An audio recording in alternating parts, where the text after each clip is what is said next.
Leo mambo vipi mdau wangu wa ujenzi? Naitwa Dr. Hussein, engineer wa ramani na ujenzi. Na hii hapa ni kwa ajili yako wewe mdau ambao unanifuatilia. Leo nimekuletea ramani kwa ajili ya biashara. Hii ni ramani ya vyumba vya kupangisha. Nikisema ramani ya vyumba vya kupangisha au ramani ya biashara, nadhani watu wengi mnanielewa kwa sababu sio kitu kigeni. Hii ni nyumba kwa ajili ya biashara. Nikasema leo naomba ni kwa wadau ambao wanifuatilia, naomba niwachambulie, niwaletee ramani hapa afu niwachambulie nini ambacho kinahitajika ili uweze kumiliki nyumba kwa ajili ya biashara, yani kwa ajili ya kupangisha. Bwana, naitwa Dr. House. Naomba usikae mbali na video hii hapa kwa sababu kuna kitu nitakwenda kukufungua. Sidhani kama utaondoka kama ulivyokuja baada ya kusikiliza video hii. Naitwa Dr. House, ni engineer wa ramani na ujenzi. Kaa karibu na channel yangu hii ili uweze kupata update za masuala mazima ya ramani na ujenzi. Kwanza kabisa, hii ni ramani ya biashara. Hii ni ramani ambayo ina sehemu mbili, yani ina sehemu hii ya kwanza na ina sehemu ya pili, na ina fence kama unavyoiona hii, na ina parking. Hii sehemu ya kwanza ina vyumba vitatu, yani ina chumba cha kwanza ambavyo vyote ni master. Ina chumba cha pili pia ni master, ina chumba cha tatu pia ni master. Na alkadhalika upande huu wa pili hivyo hivyo, lakini tofauti ni kwamba huku ziko sehemu mbili, yani vyumba viwili, yani master ya kwanza, master ya pili, lakini huku ziko tatu. Huku zimetoka tatu, huku zimetoka mbili, kwa sababu nitakwenda kuelezea kwa sababu gani huku zimetoka tatu, huku zimetoka mbili. Kwa hiyo mdau ambao unaangalia video hii hapa, nadhani unaona hii nyumba hapa, kutokana na ile eneo, ukubwa wa ile eneo, zimeweza kutoka master 5 na parking na fence. Sasa kwa hiyo mdau ambao unanifuatilia, asikutishe mtu. Ili eneo hili ni 20 kwa 20. Zimeweza kutoka master 5. Yani nikisema master 5 nadhani nimeshaelezea. Nikisema master 5 ni 1 2 3 4 5 na parking, na kama unavyoiona hapa ilivyo. Lakini pia hii ramani hapa utachagua wewe unapaua vipi, lakini kwa jinsi ramani hapa ilivyo designiwa, imepauliwa kwa mfumo wa hidden roof.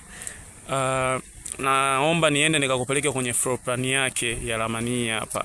Floor plan yake ya ramani hapa bwana ni hii hapa. Ni hapa.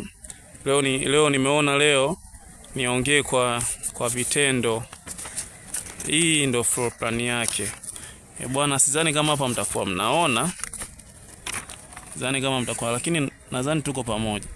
Kama nilivyosema mwanzo, hivi vyumba viko vitatu, itimisi 1 2 3.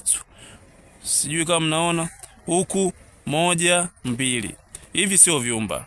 Hivi ni vyoo vya public. Sijui ukapiga hesabu huku kuna vyumba, hapana. 1 2, hivi vyoo vya public. Hii hapa ndo ile fence yetu hii.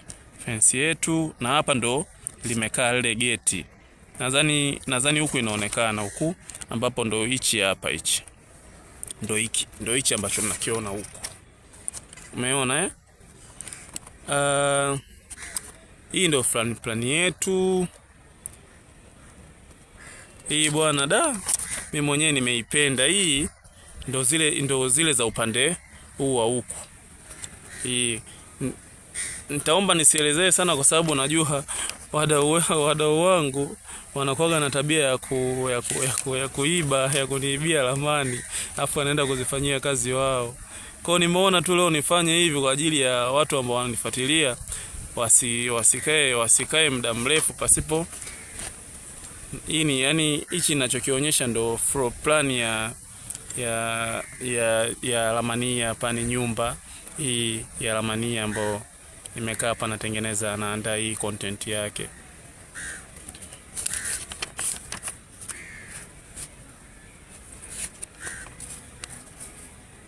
Nitaenda haraka kuhofia watu. Nadhani mnaelewa kwa nini naenda haraka. Watu wengi bwana wanakuaga wanaiba idea. Hii unaweza kukuta hapa mimi kuonyesha tu hivi, mtu anachukua kaipenda, naona akikutafuta atakupa riski. Sasa ili asikupe riski, anachukua anaenda kufanya yeye anachokiona, ila tu leo nimesema family lie. Kama utakopo umeamua hivyo sawa. Mimi kwa sababu jukumu langu ni kutaka kuwaonyesha wateja wangu wanaonunua na ninaowafanyia ujenzi kwamba hivi vitu bwana, hivi vitu vinawezekana. Bwana, mimi naitwa Dr. Ausi. Tunapatikana Mbezi ya Kimara. Ukitaka kwa mawasiliano zaidi, nadhani namba hizo hapo. Asanteni sana. Karibuni.